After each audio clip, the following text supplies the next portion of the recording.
is it possible to upload your brain to a computer? Can a computer be conscious? Can you teleport yourself elsewhere in space-time by sending a string of ones and zeros or beaming yourself somehow? Are we living in a computer simulation? Believe it or not, while these are very different and interesting questions, they're all related in a way that I'm going to show you. The answer to all of them is no. We're not living in a computer simulation. Computers will never be conscious. You can't teleport yourself, and you can't upload your brain to the internet. And I'm going to prove this to you in a way that has never been shown by anyone else before. I'm going to prove it to you right now using a proof by contradiction. So here's how it goes. First of all, let's just start with the basic question of, can I upload myself to a computer?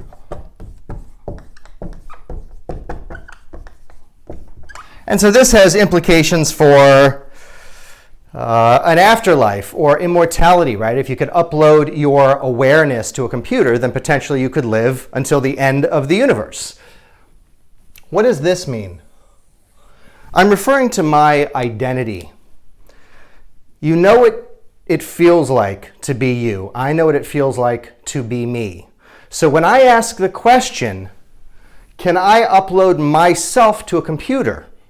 What I'm asking is, could I, in order to avoid death or for other reasons, could I go through the process of uploading myself, my brain, my consciousness, whatever, to a computer, so that once I click enter and it's done, I exist. My awareness exists in that computer. Now, I don't know what that would feel like, obviously. You would have to have some kind of sensor system set up so that you could experience things through the computer. You know, a digital camera, a digital sound generator, and so forth.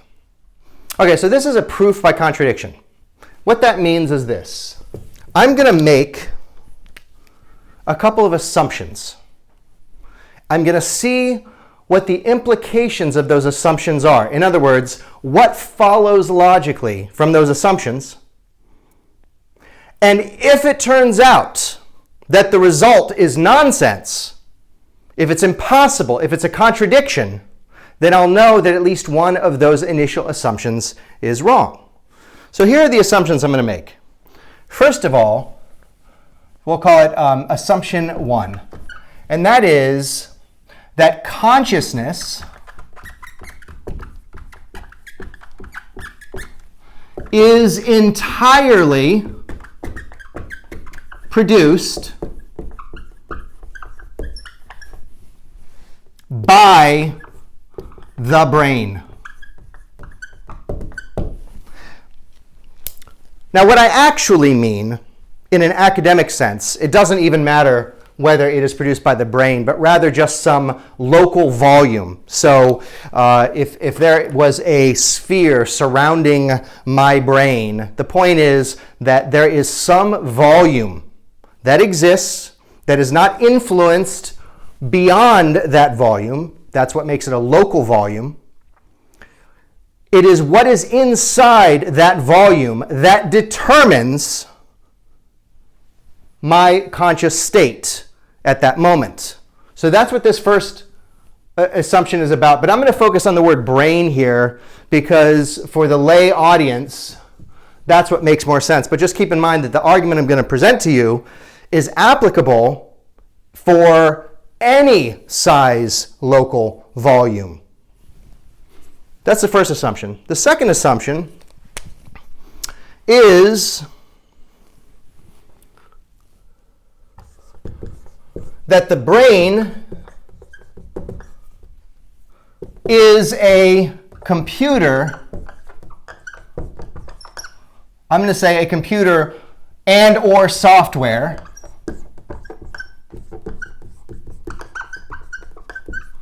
Software is what runs on a computer. Software is the set of instructions.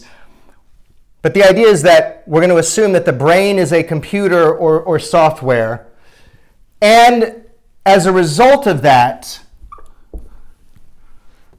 it can be copied, at least in principle. Now, this, it can be copied, follows directly from the assumption that the brain is a computer or software, because software, at least digital software, not a quantum computer, but at least digital software can always be copied. Any general purpose machine or computer running software can be copied. But the most important assumption here is that whatever it is that is producing my consciousness at this moment, whatever it is that's producing it, is something that can be replicated elsewhere in the world, in the universe, in space-time. It's something that can be recreated or copied elsewhere. These are the two assumptions that I will start with. I would say that the vast majority of scientists who are academically discussing consciousness and the physics of consciousness would agree with both of those assumptions. But what I'm going to show you actually is that they produce a contradiction. So here's how I'm going to do it. Imagine that a person right now on planet Earth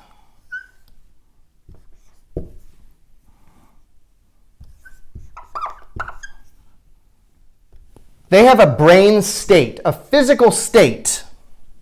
We're going to call it, use a different color here. We're going to call it B1. That is,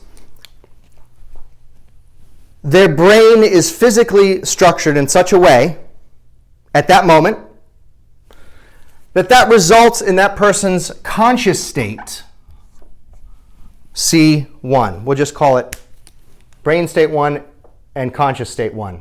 Now, this follows directly from assumption A1. The point is that this person's conscious state is entirely determined by what's in their brain, by what their brain state is at that moment. What if, because of assumption 2, what if instead this person wants to be teleported elsewhere? So we're going to teleport that person to Mars. And I realize Mars is smaller than Earth. So what we're going to do is we're going to make a copy of state B1, because we know that B1 can, at least in principle, be copied elsewhere. We're going to create brain state B1 on Mars.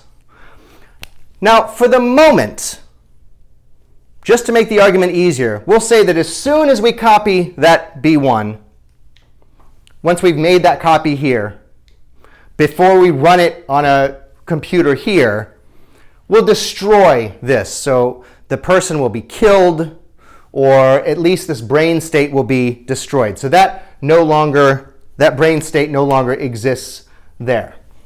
But by assumption 2, we know that it can be copied, and we have copied it at this place right here, Mars. Well, state B1 produces necessarily that conscious state C1. We know that because of assumption A1. We know that whatever it is that produced state C1 was B1, and that was recreated here, so it has to be C1. So what does this person experience that moment when they reach brain state B1, that is destroyed, and then B1 is recreated on Mars? Well, it better be the same person, right? It has to be exactly the same person. So that person would immediately be conscious in state C1 on Mars. Now, the next moment, of course, if that person had remained on Earth, the next moment would be very different from the next moment on Mars, right? The next moment here, and we'll call that's the reason I use the subscript B1, because maybe the next brain state, B2, is where the person now has seen into the Martian landscape and realizes that he is on Mars. So that produces a conscious state, C2, of now that person realizing that he is on Mars. And that would be very different from what would be experienced on Earth. Okay, so I just want to be clear that by these two assumptions, it must be the case that whatever brain state produced this person's conscious state here, if that brain state is recreated here, and it can be, at least in principle, because all software can be copied, then that will produce exactly the same conscious state of that person here at that time. Okay? What happens if instead of creating a single copy right here, B1 to C1, also a copy was created on Venus, B1?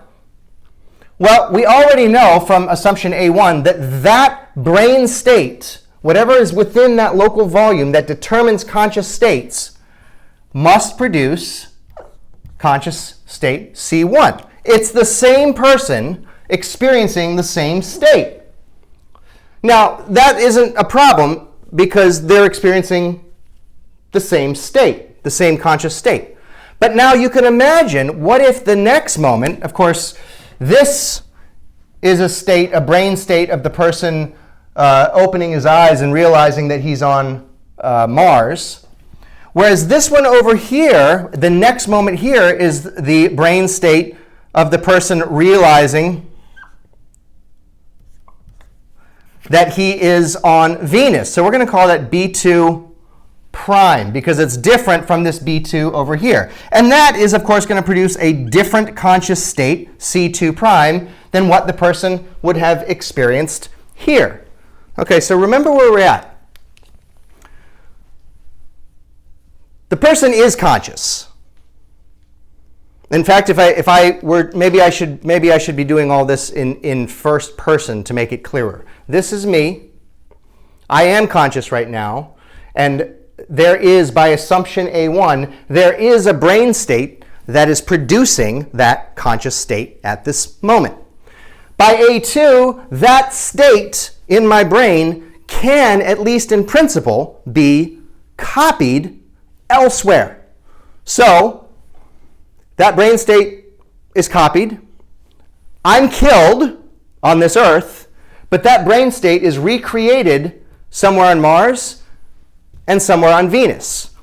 Now, what you should know before I go any further is something very important, and that is that light and information cannot travel faster than a certain speed, and that, of course, is the speed of light. It's very fast, 300 million meters per second. It turns out that it takes time for information to travel from Venus to Mars. It depends on where they are in their orbit around the sun, but let's just say that at this particular moment, Earth right now, Earth is typically about 8 light minutes from the sun. What that means is light emitted from the sun takes about 8 minutes to get to Earth. So let's just assume right now that the way the orbits in the solar system are is such that Venus and Mars are separated by 10 light minutes. Let's just make that assumption.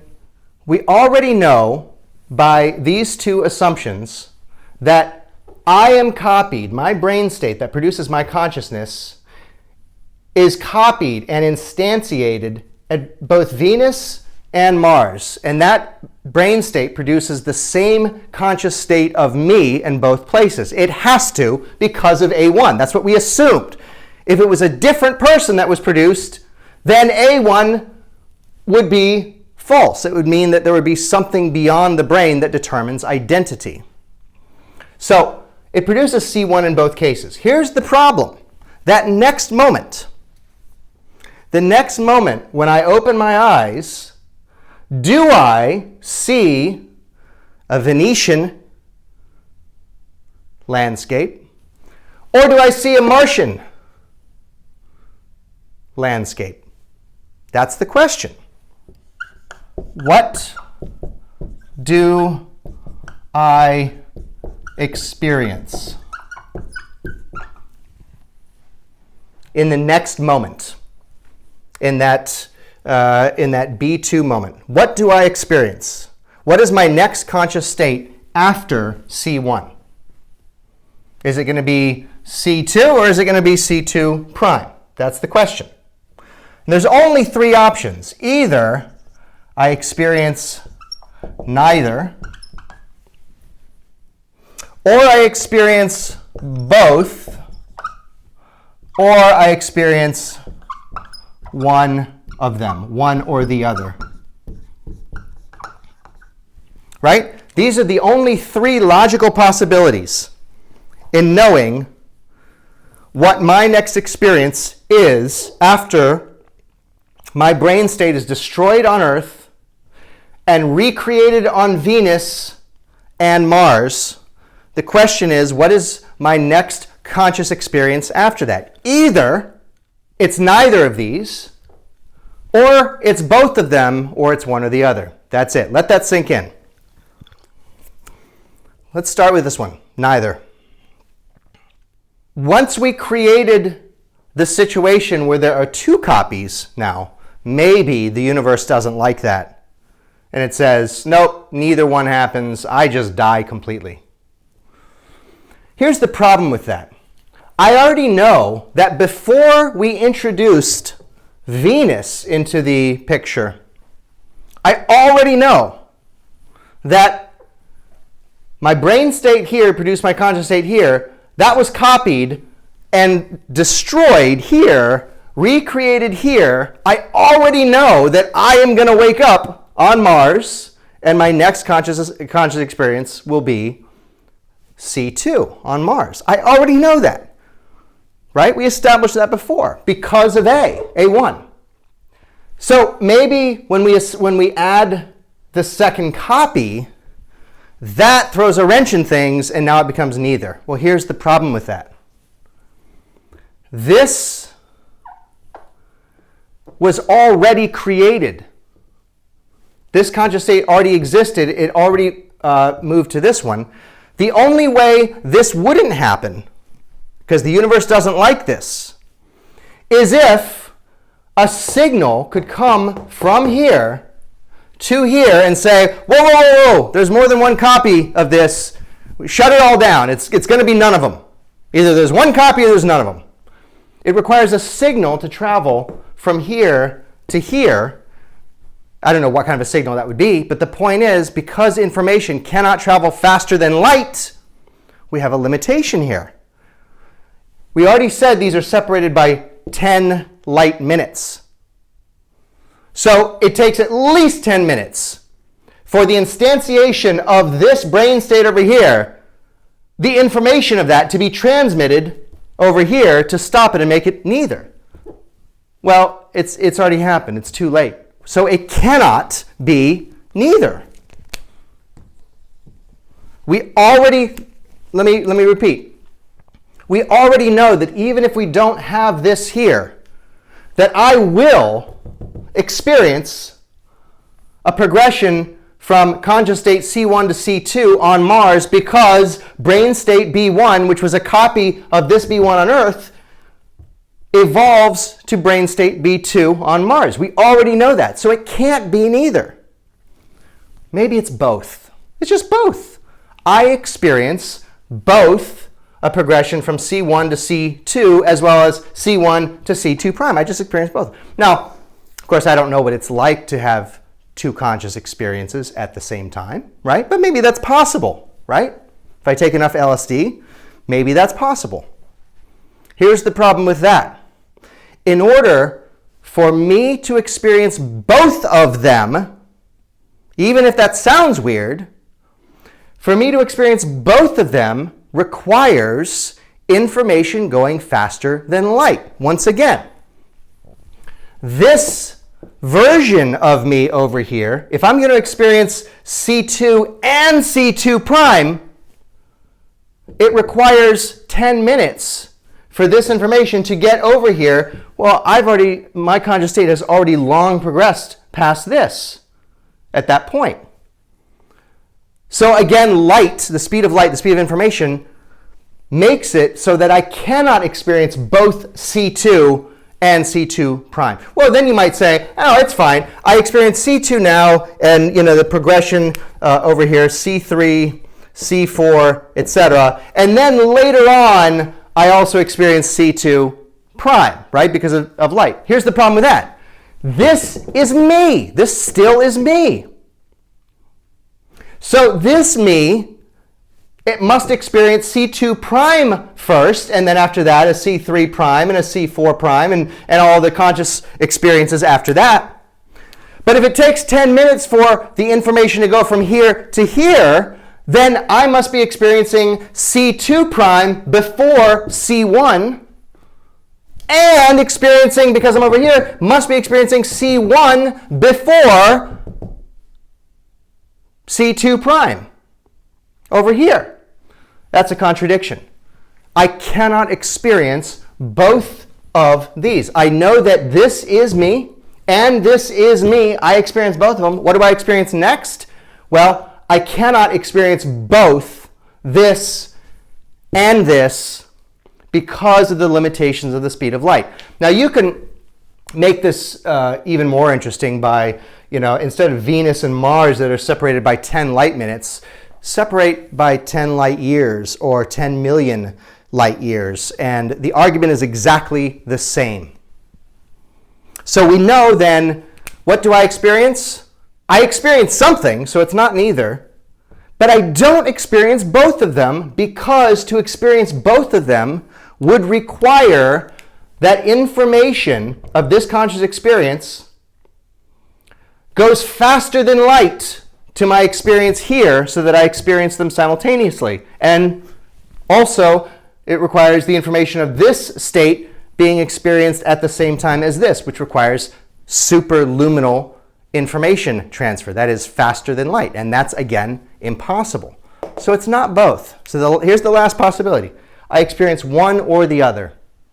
Right? That's it. That's all that remains. Now here's the problem with that. Which one does the universe choose? Which one do the laws of physics choose for my next conscious experience? What will I experience after C1? Will I experience C2 prime, or will I experience C2 over here? This is Mars and this is Venus. Which one of those will I experience? I already know it. I will experience something, but I can't experience both of them. That means it has to be one or the other. Which one of those do I experience? The problem is, you might be sensing this now, again, it has to do with the speed of light. There is no way for the laws of physics or for the universe to decide which one of these is the real me, because they are separated by 10 light minutes. So maybe you might say, oh, the universe just chooses the first one to be instantiated. Well, the problem is, and I'm not going to try to prove this to you, but Einstein showed with special relativity, that there is not simultaneity of these two events. It depends on the observer. So which one of these two events was created first? There is no fact about that in the universe. So there is no way for the universe to determine which of these two was instantiated first. That's one problem. And then the second problem is that even if the universe could say, oh, okay, somehow this one was created on Venus before the one on Mars. You're going to see where this is going, right? The problem with that is you would have to send a stop signal from here to say, nope, this is no longer my identity. These do not evolve anymore. This is not me. There would have to be a signal sent from here to here saying, nope, this one is not it. Or vice versa, maybe the universe determines it's going to be this one. It still requires a faster than light signal sent over here to turn this one off. And that violates special relativity. So it can't be one or the other because there's no way for the universe to decide on which of these is me without violating the known laws of physics. So it can't be this. Now, we have a real problem here. We have a real problem. This is just logic. This entire argument rests on only two assumptions. One, consciousness is entirely produced by the brain, and two, the brain is a computer or software that can be copied, which is to say conscious states can be copied. What I showed using this thought experiment is that there are only three possibilities for what my next conscious experience would be. It's either neither of them, both of them, or one or the other. But none of those can be right. What does that mean? These are the only possibilities. So what does it mean? It means we have what's called a contradiction. Contradiction looks like that, a circle with an X in it. And it means that one or both of these assumptions is wrong. If you combine these two, what you get is conscious states can be copied. So I'm going to call this just the overlying assumption. So conscious states can be copied. That results, so we then have a thought experiment involving creating copies of those conscious states. And then that results in possibilities, none of which can work. This results in a contradiction. And what that means is that the original assumption is wrong.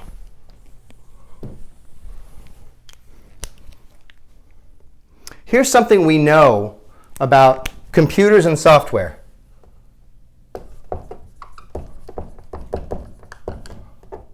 /software can be copied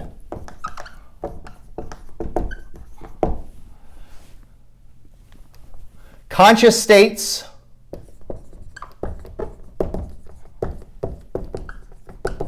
cannot be copied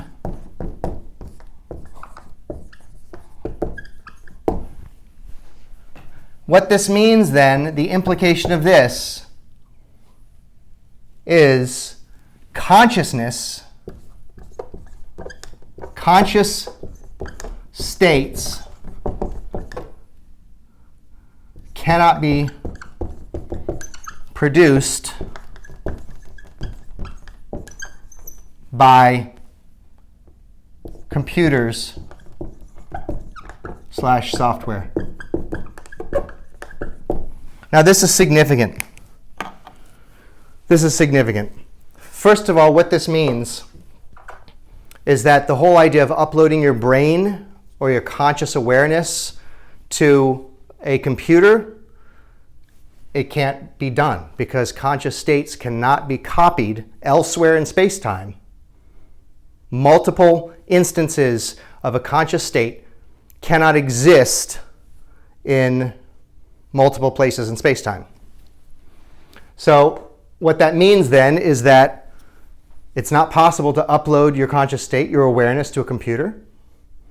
It means that a computer cannot be conscious, at least in the way that I'm conscious and I assume that you're conscious because those conscious states cannot be replicated the way that software and computers can. You can't teleport yourself anywhere else for the exact same reason. Well, it's for a larger reason, which is to say that whatever it is that produces your conscious state can't be copied and is not, as a result of that, cannot be simplified to information within a local volume. I probably said a little bit too much there, but it does imply that you can't teleport yourself elsewhere. It also means that we're not living in a computer simulation. You cannot be conscious within a computer simulation because that would require that consciousness is the result of a computer or software. The last thing I want to address is one major objection, and that is this notion of identity. It is often claimed when I've created this other copy on Mars, and here is the Venus one over here, that when I create them, and then their next experience is something different. So B2 goes to a different conscious state, C2. This B2 prime goes to a different conscious state, C2 prime. It is claimed, or it is objected, that maybe these then become different people with different identities. Here's the problem with that. When I ask the question of, can I upload my brain or can I upload my awareness to a computer? I don't want to know if somebody who looks like me and acts like me and talks like me gets uploaded to the computer. I want to know if it's me. I want to know if when I click enter on that uploading process, that final uploading process, I click enter. I want to know if when I open my eyes at that point, I am inside a computer.